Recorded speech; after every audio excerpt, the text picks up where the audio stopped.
En el siglo XX, vio la luz un arma de destrucción masiva que mató indiscriminadamente a millones de personas.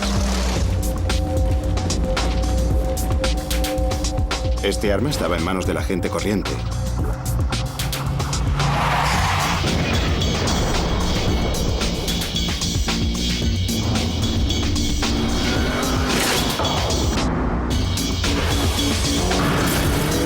En un intento por salvarles la vida a muchos de sus usuarios, nació una nueva ciencia.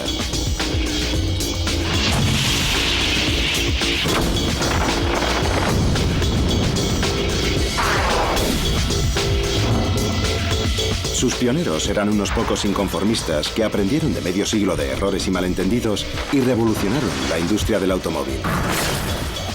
Convirtieron un monstruo motorizado en una maravilla de la ingeniería. Hablamos de la ciencia del choque, que se dedica a lograr que su próximo viaje por carretera no sea el último.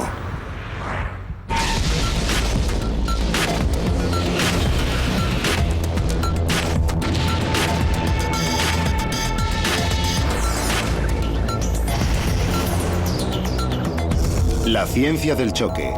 Coches. Pasada la medianoche del 31 de agosto de 1997, el Mercedes donde viajaban Diana, la princesa de Gales, se acercaba al túnel del Puente Alma, en el centro de París. Lo perseguía un grupo de paparazzis montados en moto. El chofer perdió el control del Mercedes, que chocó contra uno de los pilares centrales, y después se empotró en el muro del carril contrario. 2 de los ocupantes fallecieron en el acto y la princesa Diana poco más tarde en el hospital. Solo su guardaespaldas sobrevivió. Iban a 96 kilómetros por hora. ¿Debería haber tenido este accidente un desenlace fatal? ¿Qué es lo que falló?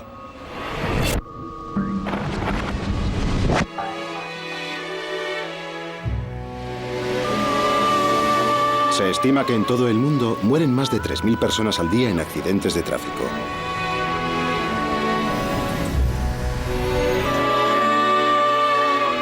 En una fracción de segundo, nuestro amado coche puede volverse contra nosotros. Por caóticos que nos parezcan los restos de un accidente, estos encierran numerosas pistas que ayudan a los especialistas a averiguar las causas de semejante rompecabezas de huesos rotos y metal destrozado.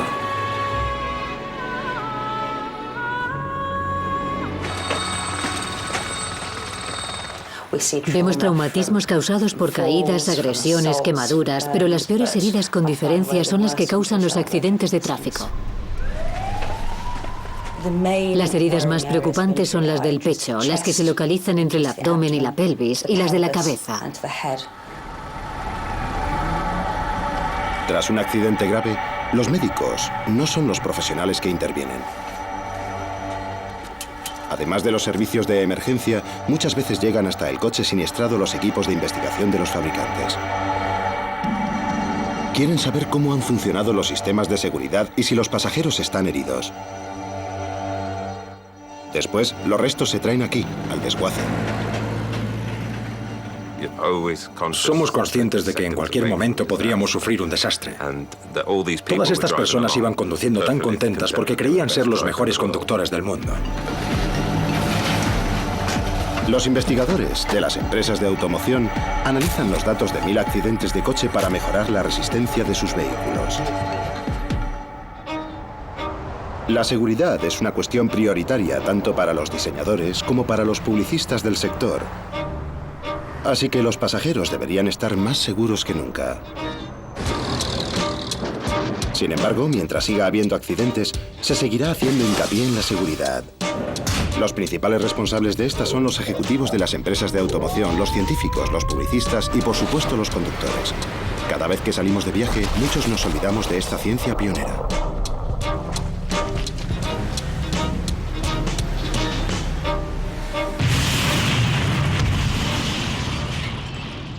A finales del siglo XIX, los primeros coches ingleses que no necesitaban caballo se consideraban tan peligrosos que se prohibió que circularan a más de 6,5 kilómetros por hora.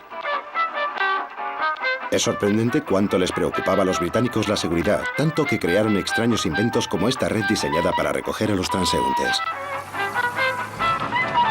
Seguramente fueron los años en que más seguro era viajar en coche. Luego llegó el siglo XX, y con él más coches a las carreteras británicas. El límite de velocidad era vertiginoso, 32 kilómetros por hora. La época segura de la conducción ya era historia y la venta de automóviles se estaba convirtiendo en un gran negocio. Se vendían porque eran símbolo de prestigio y estatus. En aquel entonces, los accidentes se achacaban al alcohol, a los malos conductores o a la mala suerte. La primera edad del automóvil se inició en Alemania durante los primeros años del siglo XX, cuando los coches se convirtieron en un objeto imprescindible para los ricos.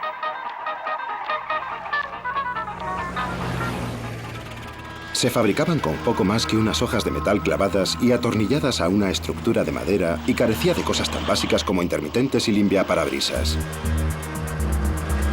De hecho, observen lo que pasa cuando se somete a uno de aquellos primeros coches a las pruebas de choque modernas. Vaya desastre. Muchos de sus componentes eran al mismo tiempo armas. Los parabrisas de vidrio eran cuchillas para la cara. Los duros salpicaderos podían romperte el cráneo. Y los conductores se empalaban en el volante. Además, no había muchas normas de tráfico. Las primeras autoescuelas de Europa enseñaban mantenimiento, no seguridad vial. Hubo que esperar a 1919 para que el primer semáforo del mundo regulara el tráfico, en Detroit. La producción en masa pronto consiguió que los coches estuvieran al alcance de un público mucho más amplio. Muchos podían permitírselos, pero eran caros. A mediados de los años 20, más de 500.000 de personas habían muerto en las carreteras estadounidenses. Sin embargo, al otro lado del Atlántico, un pequeño fabricante de automóviles escandinavo pensó que los elementos de seguridad debían formar parte de un buen diseño. En 1927, los fundadores de Volvo, Assa Gabrielsson y Gustav Larsson, afirmaron lo siguiente: los coches los conducen personas, por tanto el principio que guía todo lo que hacemos en Volvo es y debe seguir siendo la seguridad.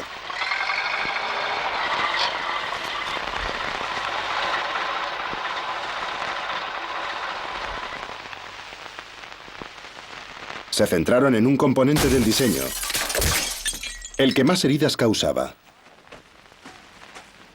Los coches llevaban un primitivo parabrisas de cristal, así que incluso los accidentes más tontos podían causar terribles laceraciones faciales. Por suerte, ya se había encontrado una solución. En 1903, tras un accidente de laboratorio, se descubrió casi casualmente un cristal de seguridad. Edward Benedictus, un químico francés, tiró un matraz de cristal al suelo. Esta se rompió, pero no se hizo añicos ni se separó. Al parecer, la nitrocelulosa seca que contenía había formado una capa adhesiva en el interior que mantenía el cristal de una pieza. Benedictus comprendió las posibilidades que tenía su casual invención cuando leyó que una joven tenía el rostro desfigurado debido a que se le había clavado un cristal en un accidente de coche. Tras conocer estos hechos, volvió a su laboratorio y fabricó una hoja de celuloide adhesivo entre dos cristales. Hizo falta que se produjera un terrible accidente para que el uso del parabrisas de seguridad se impusiera. 24 años después, en 1927, un piloto de pruebas de Ford resultó gravemente herido por el cristal de un parabrisas roto. Henry Ford decidió instalar cristales de seguridad en todos los nuevos Ford A.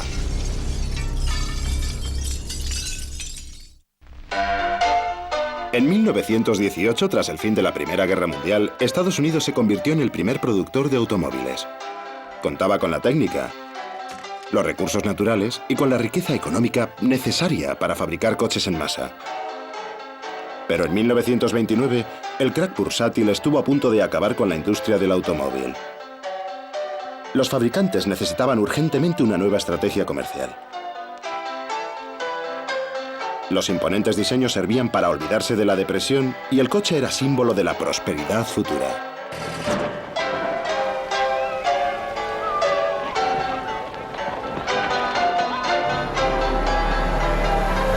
Durante la Segunda Guerra Mundial, la industria automovilística se centró en la producción de coches para el ejército, pero después la fabricación de coches comerciales volvió a acelerarse. A medida que el volumen de ventas aumentaba, crecía también el número de accidentes.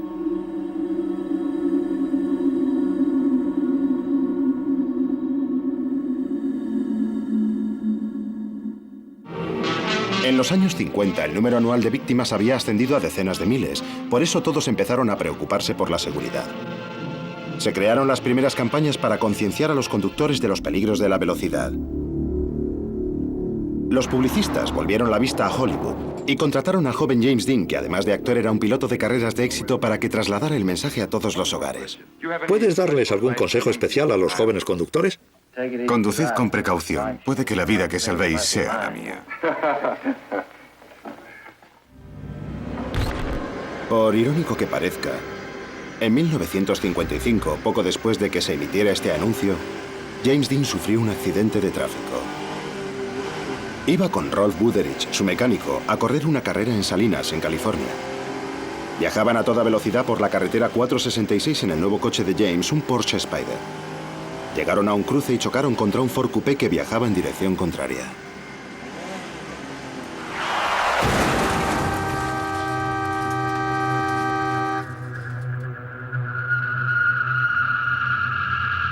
Buderich salió ileso, pero James Dean murió al instante. Muchos de los coches deportivos de los años 50 eran descapotables. Carecían de barras antivuelco que no se empezaron a emplear hasta los años 80. En los años 50 el diseño se centraba en el exterior, así que si tenías un accidente y no llevabas el cinturón de seguridad, tenías pocas posibilidades de sobrevivir. Quizá James hubiera sobrevivido en un coche actual, pero no en un descapotable de los 50.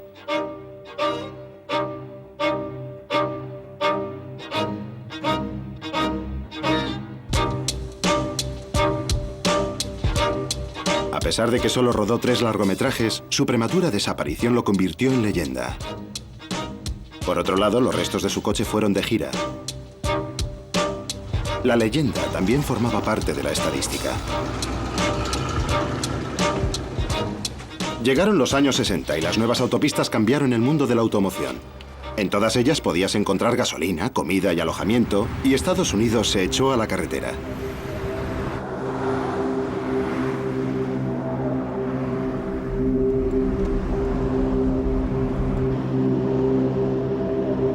Las familias comenzaron a viajar. El tamaño de los motores aumentó, pero al mismo tiempo, los más críticos del automovilismo pedían vehículos más pequeños y asequibles.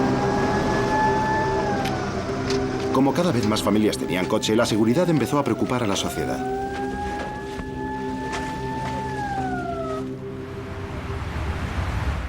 Los años 60 fueron testigos del nacimiento de la ciencia del choque. El doctor Lawrence Patrick y Bud Mertz, su ayudante, investigaban en la Universidad Wayne State en Michigan. A principios de los 60 fueron pioneros en la realización de experimentos para probar la supervivencia del ser humano a los impactos. Los resultados tendrían gran impacto en la ciencia del choque. Bud Mertz recuerda la visión innovadora de su mentor. Trabajaba en el campo de la biomecánica. Estudiaba la tolerancia del ser humano a los impactos. Y ellos mismos hacían las veces de cobayas. Dejaban que un péndulo de 10 kilos les diera un golpe en el pecho. Montaron más de 400 veces en una especie de trineo de deceleración rápida que imitaba las condiciones de un choque y que estrellaban contra un muro. Y lo grababan todo. Inventaron muchas maneras ingeniosas de golpear distintas partes del cuerpo y concibieron lo que parecen más instrumentos de tortura que equipos científicos. Se trataba de una nueva ciencia, así que todo lo que hacíamos era nuevo. Unos experimentos les salían mejor que otros. Por ejemplo, demostraron y anotaron concienzudamente qué fuerza era necesaria para producir cardenales de distinta gravedad. El test de caída consistía básicamente en impactar un tubo. Te tumbabas en la mesa y te tiraban el tubo en la cabeza desde una altura de 2 centímetros, 5 centímetros, 7 centímetros. Todo el mundo tenía pequeños cardenales en la barbilla. Tenía bastante gracia. Los datos que con tanto esfuerzo consiguieron revelaron algo impactante. En un solo accidente de coche se producen siempre 3 colisiones principales. Primero, se produce el impacto del vehículo. A continuación, el cuerpo humano sale despedido violentamente en el sentido de dicho impacto. Por último, los cardenales, la sangre y las lesiones musculares probaban que los órganos internos también sufrían un impacto. Esta investigación permitió a los científicos comprobar de primera mano cómo las leyes de la física afectaban al cuerpo humano. El umbral del dolor fue por fin la investigación de base. Necesitaban un voluntario capaz de soportar el dolor.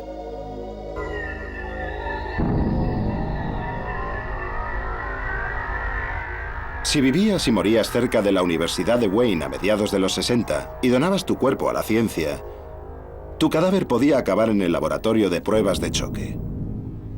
Los cadáveres se vendaban para proteger su identidad y reducir el impacto que suponía para los investigadores trabajar con cadáveres humanos.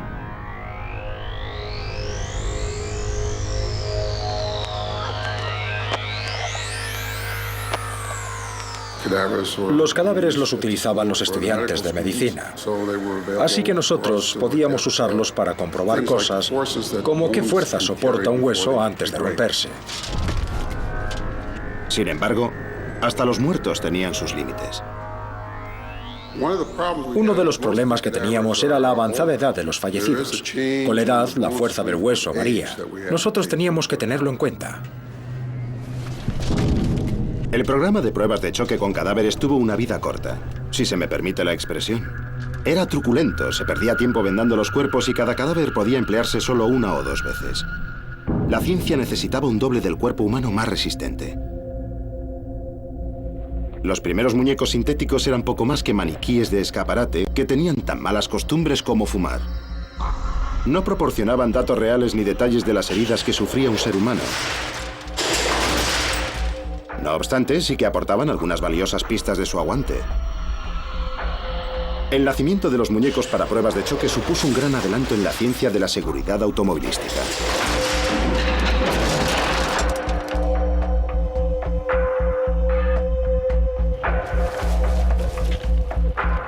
Por otro lado, la industria de la automoción seguía necesitando datos reales, información sobre las heridas que sufría el cuerpo. ¿Cuántos kilos hacían falta para que se fracturara un hueso, por ejemplo? En la Universidad de Wayne State lo sabían. El muñeco se había diseñado para reproducir la reacción del ser humano y para medir el alcance de las heridas.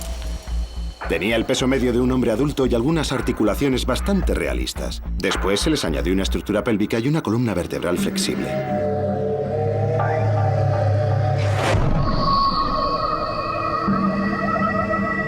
La última generación de estos muñecos de pruebas ha mejorado. Cada uno cuesta unos 118.000 euros. A pesar de que son muñecos, son bastante inteligentes. En una fracción de segundo, sus sensores pueden recoger más de 30.000 datos distintos.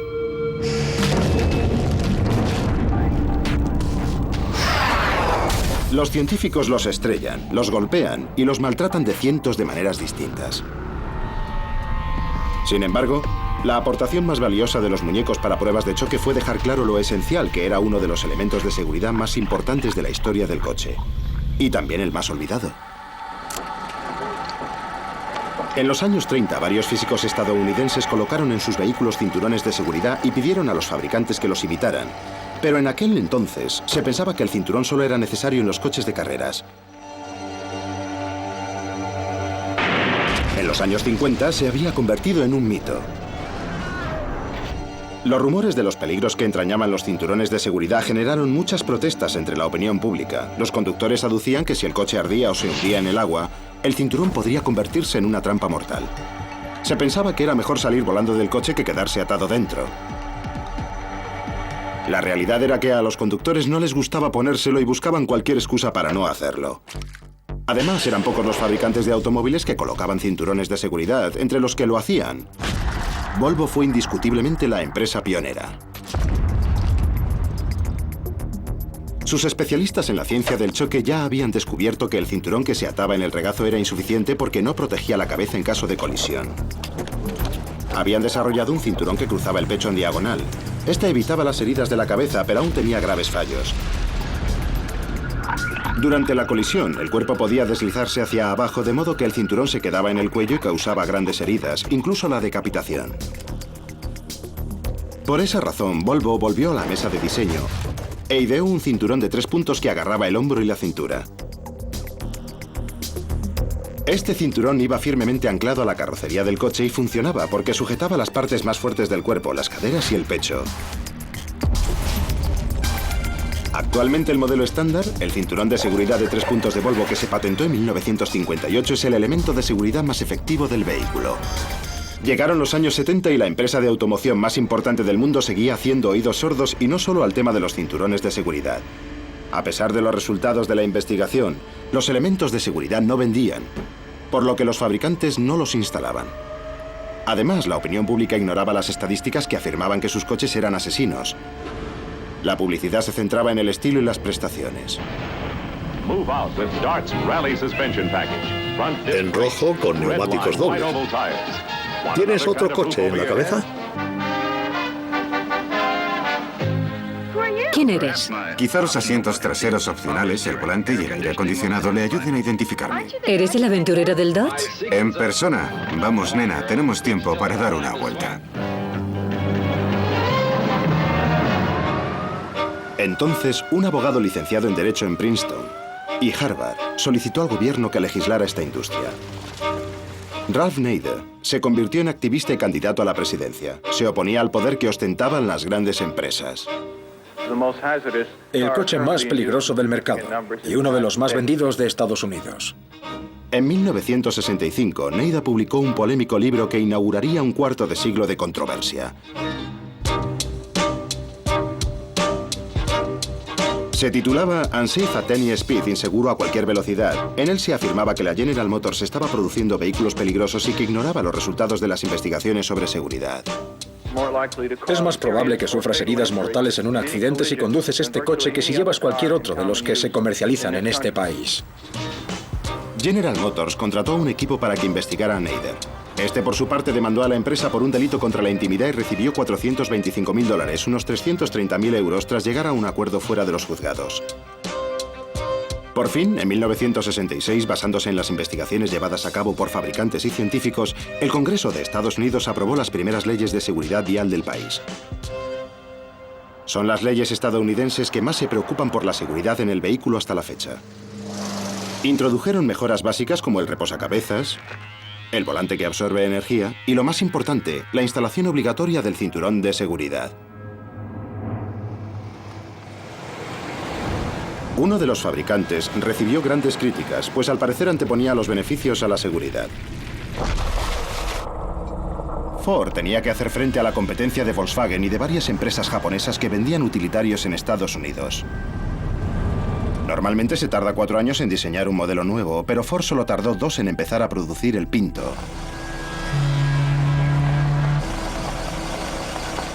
Antes de que saliera a la venta, los ingenieros de Ford habían encontrado un defecto muy grave en el diseño. Se habían realizado pruebas de impactos traseros y en algunas el depósito de gasolina del Pinto resultaba dañado y el coche explotaba o se incendiaba. Sin embargo, ya se había montado la línea de producción de este modelo, así que Ford sacó el coche a la venta. La empresa se defendió diciendo que la proporción riesgo-beneficio era la aceptada, pero aún así recibió muchas críticas por haber seguido adelante con la producción. Finalmente, en 1978, Ford llegó a un acuerdo con el Ministerio de Transportes y retiró el coche del mercado. A pesar de todo, seguía habiendo modelos que causaban lesiones graves o mortales. Como los coches eran cada vez más rápidos, los accidentes eran cada vez más graves y mortíferos. En caso de impacto podían convertirse en horripilantes trampas mortales. En 1967 se produjo un famoso accidente que demostró lo terribles que podían llegar a ser las colisiones. La madrugada del 29 de junio, el Buick en el que viajaba Jane Mansfield se dirigía hacia Nueva Orleans por la autopista 90 por Luisiana. Apenas había visibilidad.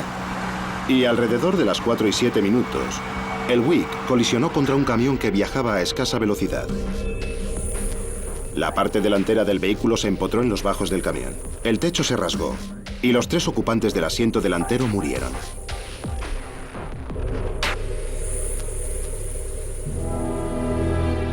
Jane Mansfield había sufrido heridas mortales terribles.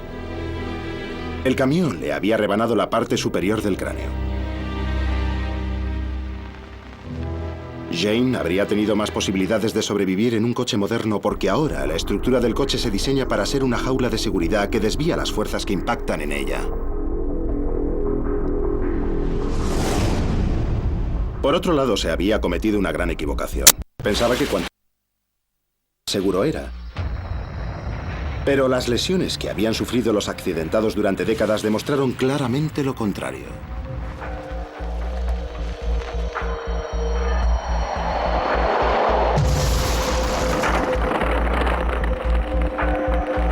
Mientras la ciencia del choque investigaba formas de proteger el coche, se descubrió algo mucho más importante para la supervivencia de los pasajeros. Por regla general, tras una colisión, cuanto peor está el coche, mejor están sus ocupantes. La razón es sencilla. Los objetos en movimiento tienen energía y es necesaria una fuerza de oposición para que el objeto vuelva al estado de reposo. Esto puede suceder despacio o a toda velocidad. Si reducimos el tiempo que tarda la fuerza de oposición en absorber la energía, tendremos la clave de la ciencia del choque moderna. Si las partes delantera y trasera del coche están preparadas para abollarse, la mayoría de las fuerzas de impacto se absorben antes de llegar a los ocupantes. Esta zona de absorción de energía se conoce como la zona de choque. Es básica para la supervivencia, pero no sirve de nada por sí sola. Tu coche está diseñado para abollarse al sufrir un impacto. Tu cara no.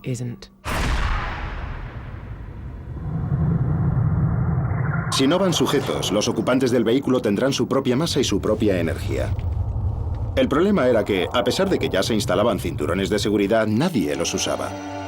En Gran Bretaña se daba a conocer en todos los hogares la importancia de la seguridad. Lo más importante que he visto es el aumento del uso de cinturón de seguridad en los últimos 15 o 20 años. Si volviéramos la vista 20 años atrás, en trauma encontraríamos que las enfermeras se pasaban la noche cosiéndole la cara a un paciente que se había estrellado contra el parabrisas por no llevar el cinturón de seguridad. Un paciente que no lleva el cinturón sale despedido del vehículo y las posibilidades de que sufra lesiones graves o mortales aumentan en un 300%. A pesar de todo, en el otro lado del Atlántico este consejo se ignoraba. En los 80, menos del 25% de los coches estadounidenses que salían a la venta llevaban cinturón de seguridad.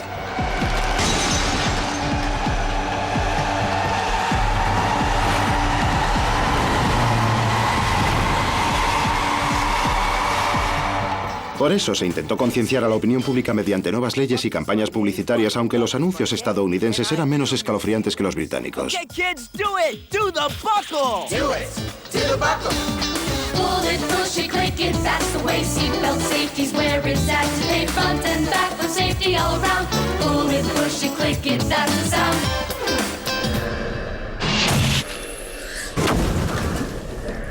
Como los anuncios solo tuvieron un éxito parcial, el gobierno decidió que su uso fuera obligatorio.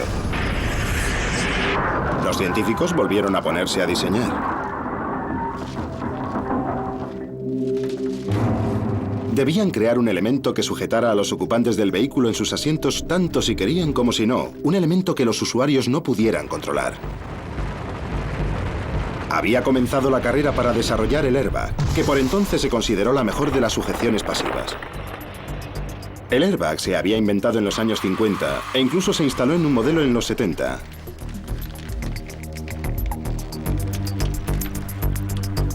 Pero el primer airbag estándar lo desarrolló Chrysler en 1988. Supuso un avance gigantesco en la seguridad, pero el despliegue del airbag es extremadamente violento. Para ser efectivo debe inflarse en una fracción de segundo. Los científicos estudiaban el uso de explosivos como la pólvora, mientras los ingenieros trabajaban en el tamaño y el material del airbag y en cómo conseguir que se hinchara 30 milisegundos después del impacto sin explotar. No era tarea fácil.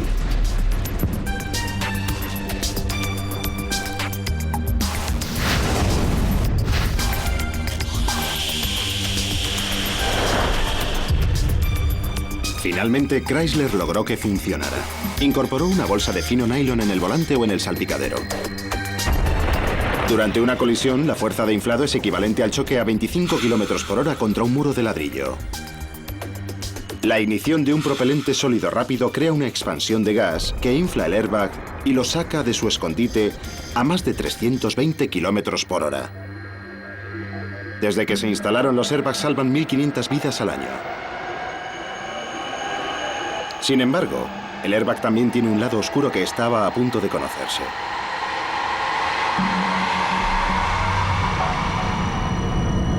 Las leyes solo exigían que los airbags se probaran con un muñeco de las características de un varón medio, de unos 72 kilos de peso y 1,75 de alto.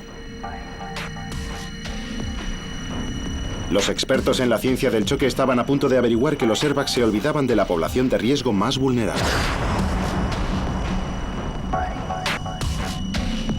Al salir a más de 320 kilómetros por hora, tiene fuerza suficiente para amputar dedos, fracturar los huesos del brazo y la cara, e incluso para matar. Están diseñados para golpear a un varón de talla media en el pecho, pero podían explotarles en la cara a las personas más bajitas. Los afectados por la muerte de un familiar crearon un grupo de presión para obligar a los fabricantes de coches a colocar advertencias muy claras de los peligros que los airbags suponían para los niños. El mensaje que se colocó era rotundo: jamás siente a un niño delante de un airbag. Los niños no eran los únicos que sufrían lesiones por culpa de los airbags. Los adultos más pequeños, sobre todo mujeres, también corrían peligro.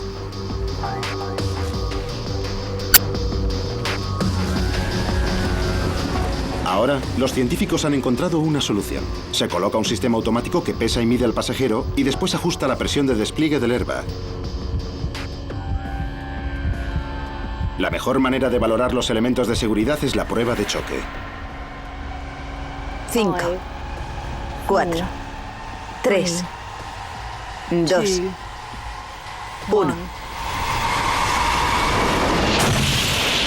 Por eso es la estrategia que usan los fabricantes. Hoy en día, todos y cada uno de los modelos se prueba una y otra y otra y otra vez. Se comprueba su resistencia con golpes por detrás, impactos laterales, atropellos, para culminar con la colisión frontal.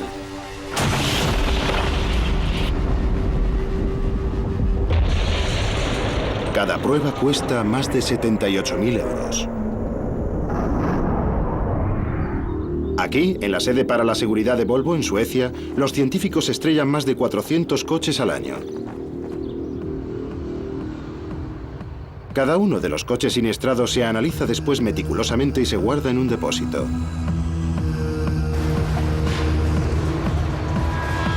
El equipo de pruebas de choque de Volvo tarda 6 horas en preparar un coche. Este se usará para recrear un típico impacto lateral fuerte. En el vehículo inmóvil viajan 2 ocupantes, el conductor y un pasajero. Va a recibir un golpe en el lado del pasajero de un coche que viaja a 96 kilómetros por hora.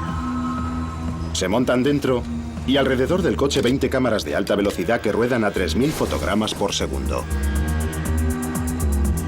Para captar las imágenes es necesaria una iluminación muy potente. Cada uno de los 32 focos emite 8 kilovatios de potencia. De hecho, son tan brillantes que se encienden tan solo 5 segundos antes del impacto. Si no, estallarían. En el coche se han colocado 200 sensores diferentes que envían datos a la sala de control.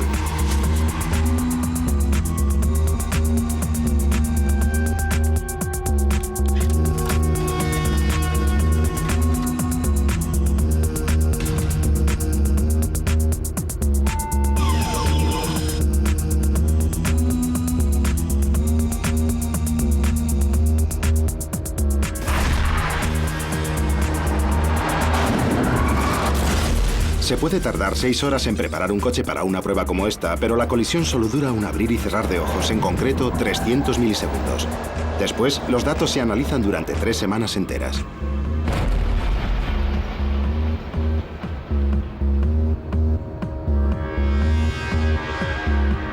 Esa es la labor de Thomas Brover, analizar hasta el mínimo detalle los daños que ha causado este golpe lateral. En el caso del impacto lateral, se mide la aceleración de la cabeza, las fuerzas y la desviación del pecho y las fuerzas que afectan a la pelvis y a las piernas. Nos basamos en unos datos biomecánicos que establecen lo que puede soportar el cuerpo humano. No obstante, una prueba de choque no es más que un experimento de laboratorio. Y a veces, un paso adelante en la seguridad supone la aparición de un nuevo peligro. A finales de los 80, los coches protegían a los conductores más que nunca. Y por primera vez en la historia, las posibilidades de supervivencia habían aumentado. Pero sucedió algo. Los que sufrían un impacto lateral muy fuerte sobrevivían, pero entraban en coma pocas horas después, lo que en general les provocaba graves daños cerebrales. Los análisis de los accidentes revelaron que el movimiento hacia adelante no provocaba el coma, pero el movimiento lateral violento sí. Durante el impacto lateral, los dos hemisferios del cerebro se estiran por la parte que los conecta. Las fibras neurales están a punto de romperse y esto provoca daños irreparables. El cerebro empieza a encogerse. Después, el paciente entra en coma o muere. En un intento por moderar estos efectos, los fabricantes de coches se centran en la protección frente a los impactos laterales, pero se han encontrado con varios problemas. Tan solo hay 15 centímetros de espacio para mitigar los efectos de un impacto lateral. A pesar de todo, están decididos a conseguirlo. Ingrid Cosmo, directiva de Volvo, nos lo cuenta. En 1991 implantamos un sistema de protección contra impactos laterales que consistía en una estructura que transmite gran cantidad de carga desde el lugar de impacto a todo el vehículo.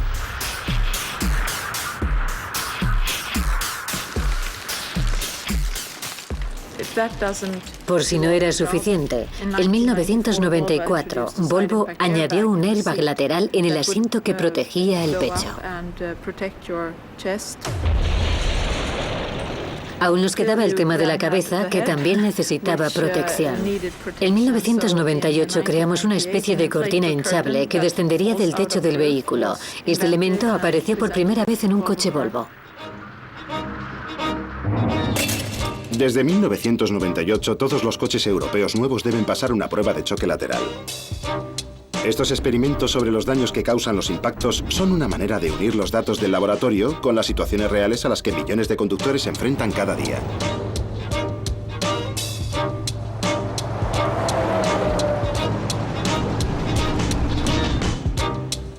John Frederick Gromval es uno de los expertos en seguridad de Volvo.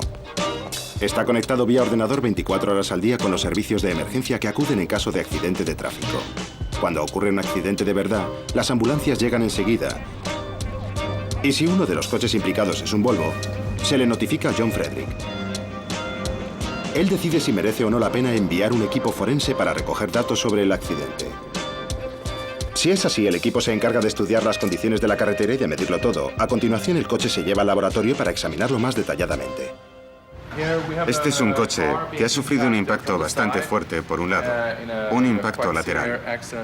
Vemos que había suficiente sitio para que el ocupante del vehículo sobreviviera, a pesar de que el impacto fue bastante fuerte.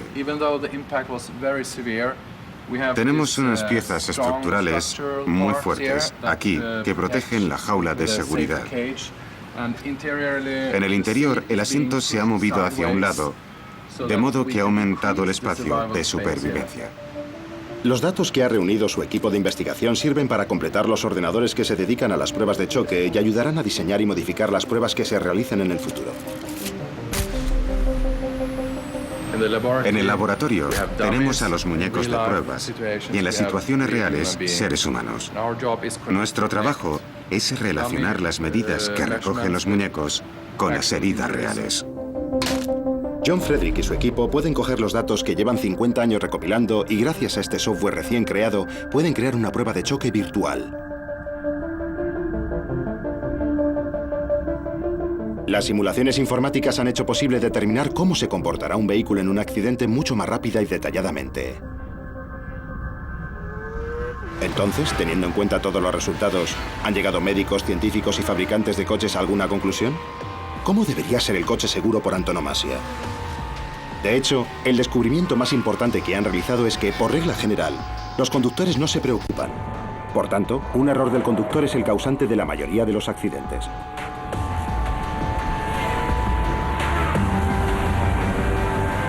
Por esa razón, la búsqueda del coche más seguro del mundo se centra en quitarle el control al eslabón más débil de la cadena de la seguridad en la automoción, el conductor.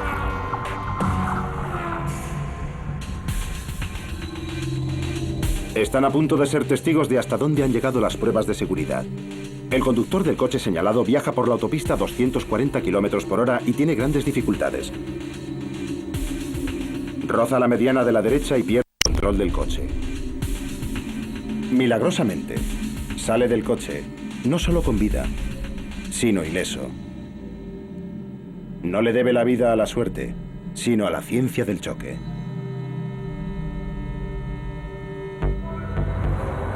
El número de viajes en coche aumenta y en muchos países, pese a todos los avances, también lo hace el número de muertos en las carreteras. Cuando las cosas van mal, la opinión pública culpa a las carreteras, al tiempo, al coche e incluso al destino. Pero las pruebas demuestran que se equivocan. Más del 90% de los accidentes se deben a un error del conductor. Muchas personas se ponen al volante de una veloz máquina y cambian. Los psicólogos han descubierto que cuanto más seguros son los coches, más corren los conductores. Y por tanto, el peligro aumenta. Por cada 30 centímetros que aumenta la anchura del carril, el conductor aumenta la velocidad 5 km por hora. Los conductores se convierten en temerarios y las consecuencias pueden ser nefastas para los peatones. Tan solo en Estados Unidos, 116.000 peatones son atropellados por un vehículo cada año. De ellos, 6.000 mueren. Ni siquiera el semáforo de un paso de cebra garantiza la seguridad. Por esa razón, los fabricantes de coches se centran tanto en la seguridad de los que están dentro como en la de los que están fuera del coche. Los coches deportivos pueden convertirse en la peor pesadilla de un peatón, pero su aspecto aerodinámico vende. Jaguar ha presentado hace poco el primer capó pirotécnico para peatones. La vanguardia de los elementos de seguridad. Al impactar, este capó desplegable salta automáticamente y crea un efecto cojín para proteger del duro motor que hay debajo. Así se reduce la gravedad de las lesiones. Las investigaciones demuestran que la mayoría de los atropellos suceden cuando el conductor no ve al peatón, sobre todo de noche.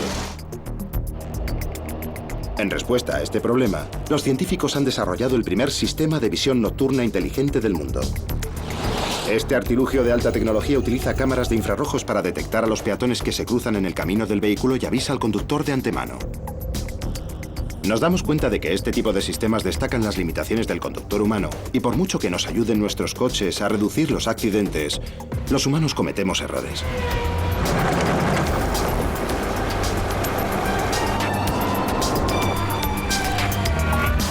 Por el contrario, los ordenadores son menos falibles, no se enfadan, no les entra el sueño ni se distraen.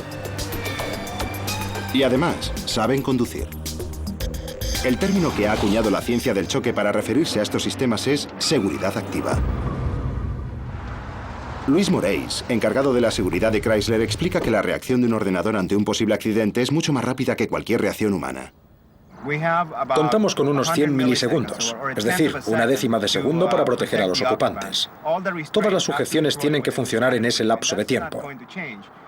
Por otro lado, si usamos la seguridad activa, contamos con entre 4 y 10 segundos para intentar que la tecnología ayude al conductor a evitar el accidente. Un ejemplo de esta tecnología es este sistema de frenos. El ordenador detecta la intención del conductor y le ayuda frenando todo lo posible. Pero también detecta cuando el conductor deja de pisar el freno y desactiva el sistema. Volvo está probando un sistema similar. El último prototipo es el sistema de mitigación de colisiones. Varias cámaras y ordenadores que se incorporan al coche calculan la distancia entre vehículos, su velocidad relativa y adivinan su trayectoria para determinar si es posible que se produzca una colisión. El coche frena automáticamente para mitigar el golpe por la parte de atrás. Nos quedan 50 metros y voy a 40 por hora. Voy directo al supuesto coche, pero el vehículo frena automáticamente.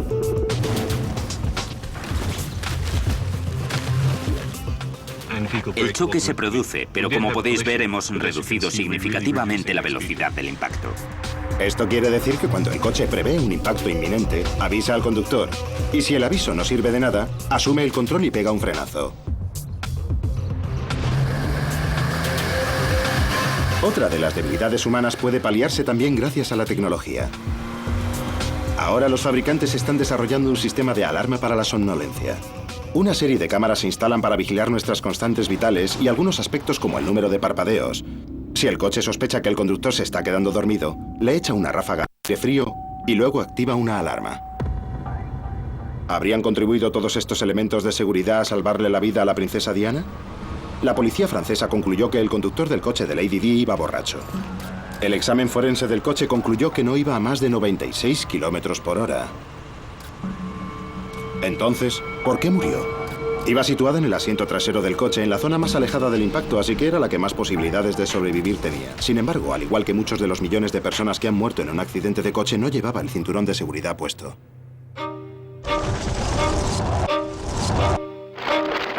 El precio de la seguridad en la carretera no solo asciende a los miles de millones de euros que requiere la investigación, sino a los millones de vidas que se han perdido y se siguen perdiendo. Mientras han visto este documental, es probable que más de 100 personas hayan perdido la vida en un accidente de coche. Y muchas de las muertes se podrían haber evitado. Los consumidores no piden que todas las innovaciones de seguridad se incorporen a todos los coches. Cuanto más seguros son los coches, más temerarios son sus conductores. Los humanos siempre encontrarán la manera de seguir sufriendo accidentes de tráfico. Por eso, si queremos que los automóviles del futuro sean más seguros, el próximo paso de la ciencia del choque podría ser aún más radical. Quizá quite al ser humano del asiento del conductor y deje pilotar a una máquina. No obstante, a la gente le gusta la libertad que se siente al conducir un coche. Así que los científicos del futuro tendrán que seguir innovando tanto como los pioneros que los precedieron. Pioneros que, en estos 75 años, ya han logrado grandes avances.